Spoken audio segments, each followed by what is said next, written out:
public with the latest update on the investigations into the drowning incident involving two members of the Ateneo Blue Eagles men's basketball team. Following a thorough investigation conducted by the Philippine National Police, we are now prepared to present our findings and recommendations based on the evidence gathered. Ang layunin namin ay simple. Alamin ang katotohanan, pananagutin ang dapat managot, at tiyaking mananaig ang batas. We now go with the investigation. These are the recap of facts. On June 8, 2026, two players from the Ateneo men's basketball team died during a team building activity in the Pocolao, Aurora. The death was due to drowning during sea water training conducted at around 2:30 p.m. The sea water training was done during high tide when waves pulled the players further offshore. The said activity was organized and supervised by head coach Tab Baldwin. This is the Blue Eagle Band of Brothers or BBOB. Ito ay lagi niyang sinasabi ng mga players na slogan ng kanilang samahan. Hindi lang sila basketball team, kundi Blue Eagle Band of Brothers o BBOB. Sunod. Ito ay sinabi ni Coach Tab Baldwin sa dati niyang interview, and I quote, "It was built around the fact that it's very difficult for young men who are at the height of their playing prowess, all of whom had egos that are fed by loving parents, adoring girlfriends, adoring fans, victories along the way, and these egos needed to be broken down to the whole," unquote. Sinabi niya rin, and I quote, "The best way to do that is to break the man and reduce him to a state where he can't do things on his own and requires the assistance of others in order to accomplish something," unquote. What we seek to do is stretch the limits of these players, take them near their limit, unquote. Ayan po ang pag-iisip at samahan ng BBOB. Sunod. Hazing. Ang Anti-Hazing Act of 2018 ay revised na po yan sa dating batas. Ang dati pong iniisip natin, ang hazing ay initiations lamang. Ngunit dito, ang team building at training ay nag-crossover papunta sa hazing. Hindi po to, ang hazing po, iniulit ko po, ang hazing po ay hindi initiations lamang. Ang dating concept natin ay nagpapaddle, ang dating concept natin ay hinihiya, ang dating concept natin ay pinapahirapan. Ayon sa batas na revised ng 2018, hazing refers to any act that results in physical or psychological suffering, harm, or injury inflicted on a recruit, neophyte, applicant, or member. That applies to the basketball team. As a prerequisite for admission or requirement or continuing membership in an organization. Kasama dito ang forced calisthenics at saka exposure to weather or other brutal treatment, forced physical activity which is likely to adversely affect the physical and psychological health of such recruit. Next. Elements of hazing as according to the amended law. Number 1, physical or psychological suffering. Number 2, as a prerequisite for admission or requirement for continuing membership. Number 3, the physical or psychological activities include, but not limited to, paddling, whipping, beating, branding, forced calisthenics, and exposure to the weather. Next. Rene Clerk Batebona and Divine Nadiri died by drowning on June 8 during the conduct of a water resistance team building activity at Hermanos Leisure Farm and Agri Farm Leisure and Agri Farm in Barangay Lipit, Dipcalaw, Aurora. The victims are exposed to hazardous open sea environment characterized by rip currents, strong waves, and varying sea depths.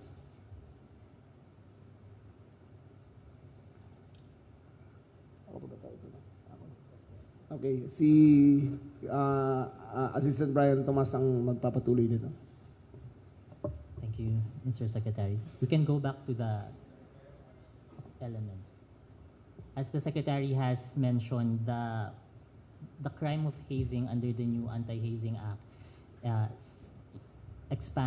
is expanded and covers not only the traditional way of initiation as we are aware of, but it covers also all other acts that inflict suffering and are done as a prerequisite or a requirement for admission or continuing membership into an organization. So we're also accustomed to fraternities conducting hazing, but under the law, any organization can be held responsible for this crime.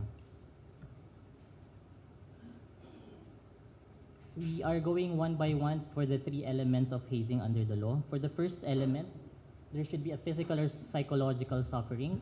This one is very clear as there is the presence of death of two individuals. This is a clear case of physical suffering under the law. The second element provides that there should be a prerequisite or requirement for continuing membership or admission to an organization. The evidence that was acquired and obtained by the CIDG would show that the supposed team building activity that was conducted in Aurora was precisely made to determine which members of the team will make it to the final list submitted by Coach Tab Baldwin to the UAAP board. This is signified by the fact that 20 members or 20 athletes were present during the activity, but that only 17 would eventually be in that final list submitted to the UAAP. Meaning there would be 3 members eliminated, and it appears from the evidence gathered by the CIDG that this activity was made precisely to screen or as a requirement for entrance into that list. The next quote would show, this is among the testimonies secured by the CIDG, is that the team building, according to the witness, assistant coach Louis Alas, was not a basketball-specific activity, but it was intended to determine the condition and mental toughness of the players. So these circumstances point to the fact that this supposed team building is really geared towards identifying which players will be fit for the final roster of UAAP players. Now for the third element, there should be a physical activity among the enumerated under the law. In this case, the CIDG found that the sea water-based activity constitutes hazing because there is an deliberate intent to cause suffering among the players. This is evident in the fact that Tab Baldwin, in his own testimony with the CIDG, admitted that they intentionally chose the dates June 7 to 12 to coincide with the low tide, meaning he is aware of the low tide and high tide information during the said dates. Although the admission is only for the low tide, as you can see from the photo on the left, any information about low tide necessarily includes information on high tide. And for the material date of June 8, the afternoon high tide is listed as 2:27 p.m. As the Secretary has mentioned earlier, this is exactly the time that Coach Baldwin subjected the student athletes into the water-based activity, which caused the death of the 2 Ateneo players. To recap again, the next slide would show the timeline during the day of the death. So it is clear from the itinerary of the players that they were subjected to intense physical activity, starting at 4 a.m. when they were woken up by a siren and were made to run for 4 kilometers. And this was subsequently followed by intense physical games and punishment for losers in these games. The seawater training was conducted at around 2 to 2:30 p.m. and around 2:30 to 2:40 p.m. as strong waves pulled the players offshore. And after the head count, it was found that 2 of these players drowned and died. The next slide would show some excerpts from the testimonies of the players present, indicating that there was indeed physical suffering inflicted upon them, not only upon those who sadly passed away, but all those who were in attendance in that activity.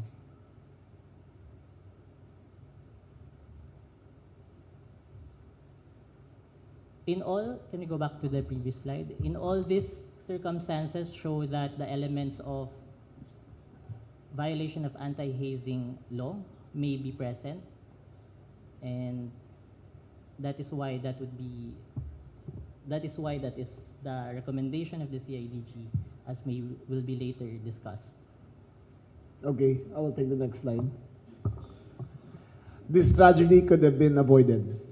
In 2016, during the same team building activity organized by Coach Dalta Baldwin in the exact same place, a similar incident involving Ateneo MBT players took place. Next slide. I asked him, it was asked, if a similar accident occurred in the past, and I quote, sinabi niya, again, we fielded that question before. There was no incident that even created the idea of drowning. Okay, sinabi niya yan sa kanyang testimony na walang nangyari dati. Ngunit, itong dalawang miyembro ng Blue Eagles basketball team dati, sinabi, during my time in 2016, and I quote, I participated in my first training camp. My teammates G-Boy Babylonia and Ike Chibuse nearly drowned at the seawater due to panic because G-Boy was unable to swim, unquote. Sinabi rin niya, and I quote, I personally experienced an untoward incident to the point that I almost drowned and gave up. But Coach Yuri Escueta held my hand and helped me with a floating device, unquote. Sabi ni Gideon Babylonia, pareho rin. Tumatakbo siya nung biglang may natapakan siya ng uneven service at hinila siya at muntik siyang malunod. Sumisigaw siya ng tulong, ngunit dumating si Coach Tab, dala ang kanyang surfboard para sagipin ako. Para sabihin niya na walang nangyari dati, ngunit siya mismo ang nag-rescue sa isa sa kanyang players noong 2017, ay makikita natin na fully aware siya sa mga pwedeng mangyari doon sa Dipokalaw. Sunod.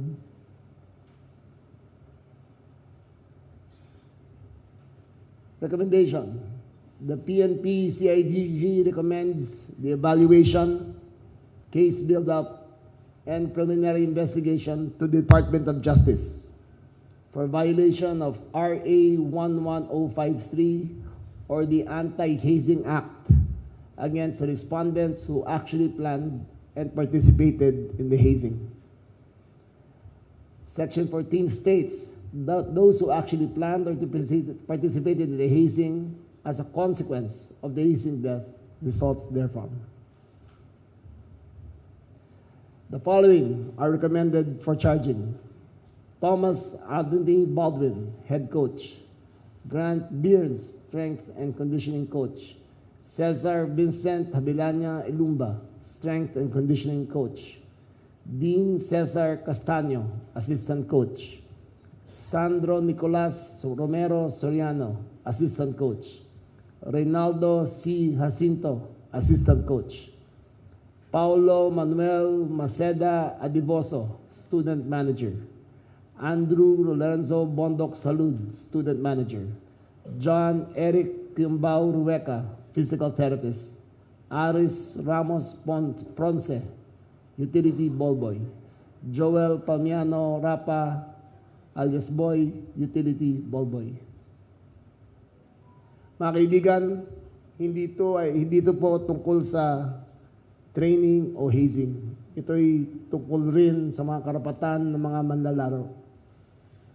Ito rin po ay sana maging leksyon para sa lahat ng mga organisasyon na ang ganitong klaseng bagay ay hindi pwedeng dalhin sa magaanang paraan lamang.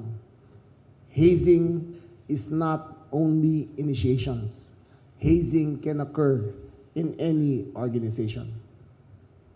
Thank you very much. In order to have an orderly question and answer, let's remain at 2 questions each and follow-ups later. First, Leah Ilagan of UNTV. Morning, Sec. Sir, ibig sabihin, hindi nagkataon lang na parang dinala sila doon para sa team building, kundi nakaplano na pahirapan yung mga estudyante. Nakaplano na ang seawater training nila. Alam nila na pwedeng merong mangyari kasi tinanong niya ang mga players nila, sino ditong hindi marunong lumangoy? 5 ang nagsabi na hindi sila marunong.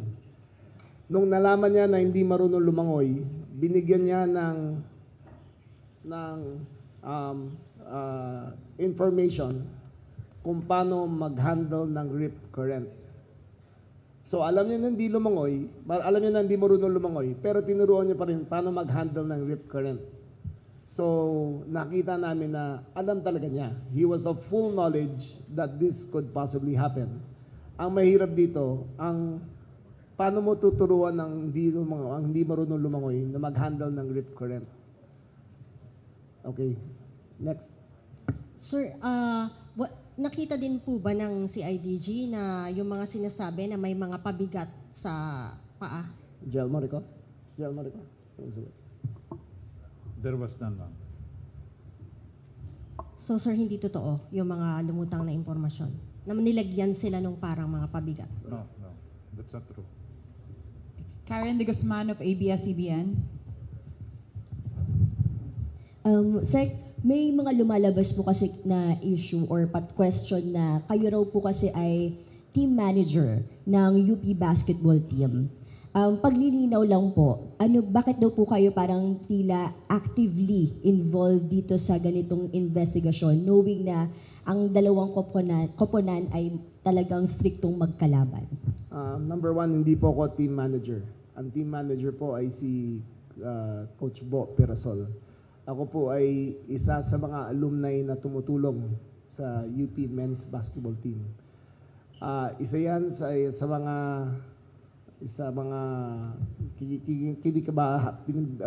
na bahagi ako na organisasyon sa UP men's, pero as a sponsor. Pagdating dito po, hindi ko po ginagawa to para dahil ako'y taga-UP. Ginagawa ko po dito dahil ako'y kalihim ng interior at local government. It is part of my duty to make sure that justice is done. UP has nothing to do with this. Okay. And to make clear, I am also an alumnus of Ateneo de Manila. I graduated high school there. My son graduated 2026.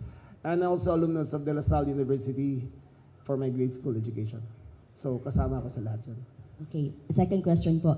Aside from the anti-hazing, nabanggit po before na plano din kasuhan ng homicide. Ano na po yung nangyari doon? Natuloy po ba yun or anti-hazing act na lang po yung final natin today? Thank you. Right now, the recommendation by the CIDG is to conduct preliminary investigation for a violation of the Anti-Hazing Act. But this is still subject to such other offenses as the DOJ may find applicable and warranted under the circumstances. So hindi pa rin naman binibitawan yung posibilidad na ang ma-file sa kanila ay homicide. Ito lang yung nakita ng CIDG base sa evidence na nakalap nila. Pero ultimately, ang nagpa-file naman ng kaso sa korte ay ang DOJ, ang kanilang prosecution arm. So malalaman natin kung ano yung magiging evaluation ng DOJ. But definitely, hindi pa off the table yung homicide as an offense. Maurice Umali of GMA. Just a joiner, kasama po ako sa investigation.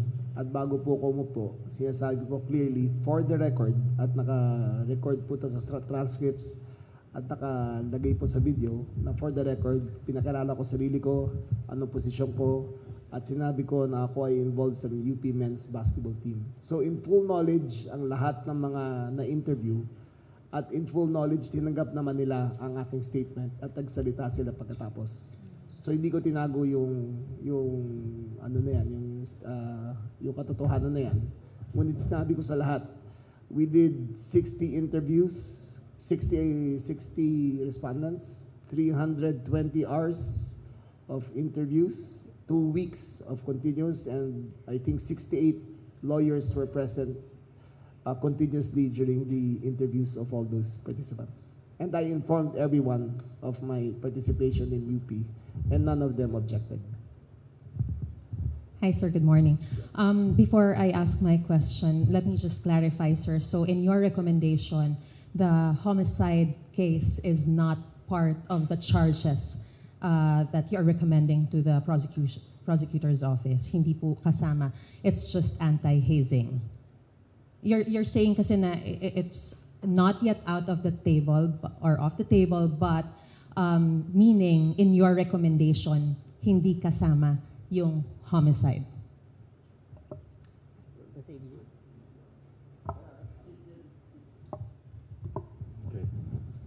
In the conduct of investigation, of course, una-una muna nakikiramay tayo sa pagkamatay ng dalawa, lalong-lalo na sa mga kaanak na actually nilibing na the other day o kahapon.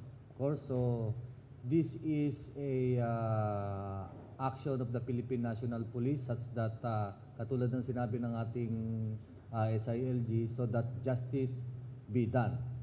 Okay. The police had been active in the investigation such that almost 20 days and a lot of resources had been poured into this activity, especially the investigation. No? In fact, the provincial director of Aurora Province was relieved immediately after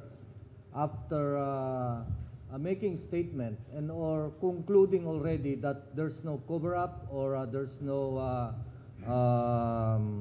walang nangyari na hindi maganda or foul play in that fateful day of June 8. Okay? Dapat inimbestigahan lahat. Okay? Whether there were negligence on the part of who planned or who participated in those activities. So, this is now the result of this investigation. So, we have a thorough investigation. We have found out, we accounted who were responsible, who planned, who participated, even the neophytes or the players and the schools. And even prior to the incident and even years before the incident, kaya tignan nyo, ano ba yung mga nangyari before? We have a statement or testimonies what happened before, in 2016. May nagsabi na they were subjected to swimming, hindi naman sila marunong maglangoy. And so, the Philippine National Police nag-imbestiga ng maayos. Okay? And so, we are now, the pieces of evidence that were gathered shows that a case can be prosecuted under Republic Act, the Anti-Hazing Law. Okay, so yun ang recommendation natin. Whether there was death, whether kasi pagka may death, ang kaso lang diyan is it's either homicide or murder. We are recommending to be the suspects or respondents to be prosecuted under Republic Act or Anti-Hazing Law because we found out that there is an act of maltreatment or hazing and initiation.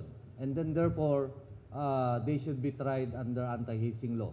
And ang ini-implement natin dito or tinatry natin dito is we would like to deter the conduct of hazing or maltreatment.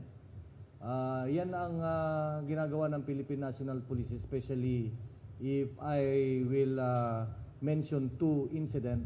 That is when I was the regional director of 4A, meron po tayong hazing or maltreatment, hazing na nangyari doon. Particularly the Salilig case. At tinutukan natin doon. Even our SILG was the governor of Cavite then. Okay? Napakalaki ng tulong ng local government noon. Lalong-lalo na in finding the cadaver or corpus delicti nung insidente na yon. And we have fully accounted those culprits at actually been convicted. So matter of 2 years for your information, sir. And recently, last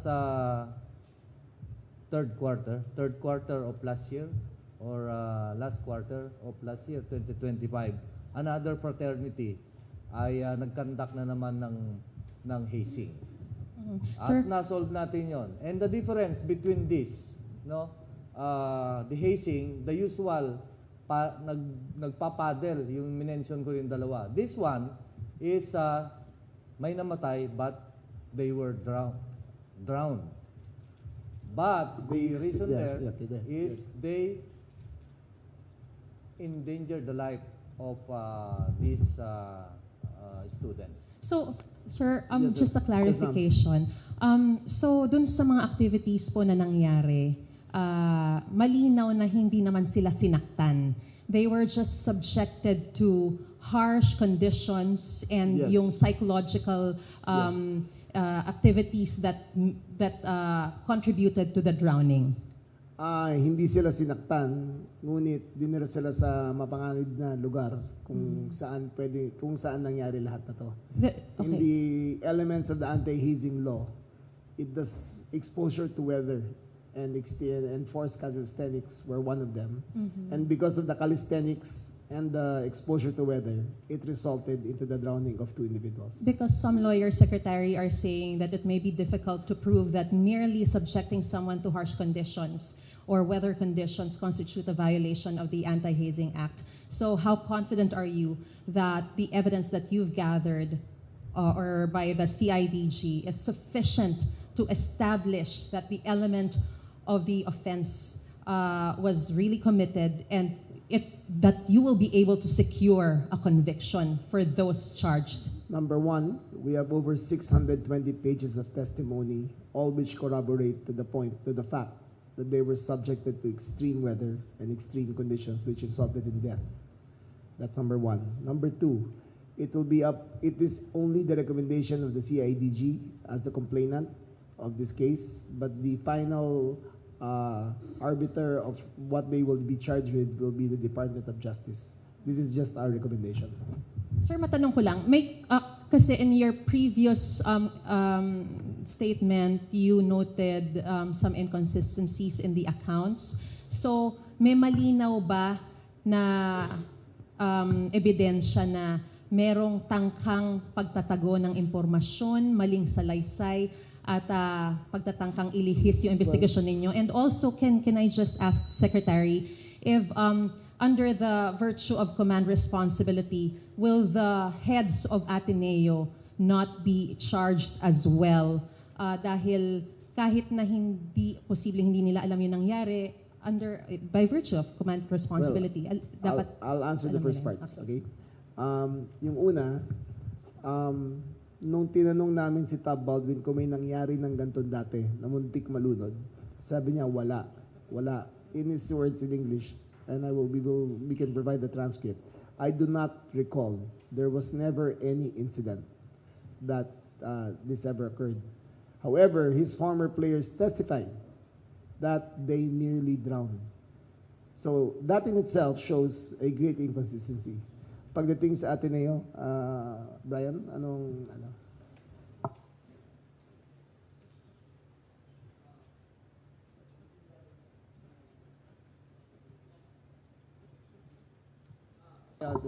When it comes to Ateneo, there is a concept of loco parentis which might be explored by the Department of Justice. but that requires a deeper investigation into the law. We are just looking into the criminal aspect. But definitely there will be civil liabilities of the Ateneo de Manila because of the deaths of the two individuals. Jason Sigales of The Inquirer.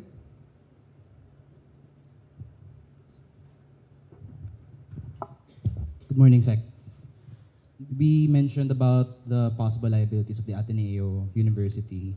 I'm curious, yesterday we were told that businessman Manny Pangilinan submitted an affidavit in the course of the investigation. May we know what statement he gave in this investigation? May we know if he clarified whether his companies or group of companies or foundation was involved in the planning or funding of this activity? Ang relationship ng MVP Foundation ay sponsor sa Ateneo team. So, sila ang nagbibigay ng funding sa Ateneo de Manila University at empleyado ng university si Tab Baldwin. May pinakita sa aming kontrata as head consultant of the basketball team. According kay Tab Baldwin, empleyado siya ng MVP Foundation or ng SMART. Pero nung hiningi namin yung kontrata, ay wala namang mapakita sa amin. So ang role talaga ng SMART dito ay sponsor lamang. Wala silang kinalaman, wala silang alam sa nangyari o sa pagplano ng ganitong klaseng pagkakataon. Another question po on my end. On another note po, we announced here the recommendation for an investigation into possible violations of the Anti-Hazing Act. Has this recommendation been made or gagawin pa lang po? When was this recommendation made?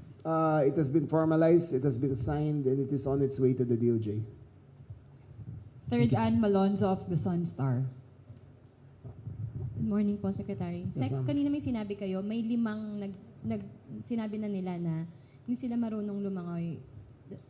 Nandun po ba yung 2 victims? Yes, nagsabi sila. Hindi, teka muna. Si Rene marunong lumangoy. Okay. Pero si Divine, hindi marunong lumangoy talaga. Si Kiefer Alas, si Ian Espinosa, at saka isa pa, nakalimutan ko yung isa pa. Pero di mas sila. At saka sa Sultan, yung isa pang FSA, hindi rin marunong lumangoy. Secretary, ang kalaban po siguro dito yung time. Kasi pwedeng anytime si Tab Baldwin umalis ng bansa. Ano pong effort para ito ay mapabilis at ma-prevent na umalis siya ng bansa at maharap niya kung anong kasong Well, meron number siya? 1, naka-ILBO na siya. Pero after the filing of charges, naka-HDO na siya. We will recommend the HDO. Pero sinabihan ko na rin siya nung umpisa pa lang, in the right way, I recommend that you do not try to leave the country. And he said, I do not plan on going anywhere. He will stay. Ayun ang sinabi niya. So nag-commit siya, sir? Nandito lang siya? Yes, Hindi siya. he did. Okay, thank you. Thank you, sir. Vince Lopez of Manila Standard. Chelsea Arcelia of BZXL. Okay Job- na? I think we're done. 3 more Yeah, questions. Meron Sec. pa ba? Jom Garner of DZMM. Isa na lang. Taga 1TV. Okay. Sir, so clarify ko lang po, yung 11 nating recommended po, lahat po ba sila nakasama doon sa Aurora Team Building? Yes. Kasama sila lahat. Nasa beach sila lahat. Walang pumigil, walang umangal, walang nagsabi na delikado to. Can you further explain the tenets of the law na bakit sila kasama? Yes, the 11 respondents recommended to be charged are all present during the activity, and this recommendation was made by the CIDG on the basis of the law saying that all those who participate and plan the hazing shall be held liable. Under the legal theory that was developed by the CIDG, all these respondents would be charged as principal. There is a finding that they acted in conspiracy with each other to commit that particular offense, Section 14A, and so all these who were present are deemed or recommended to be charged as principals. Last question na lang po, sorry. Follow-up lang po.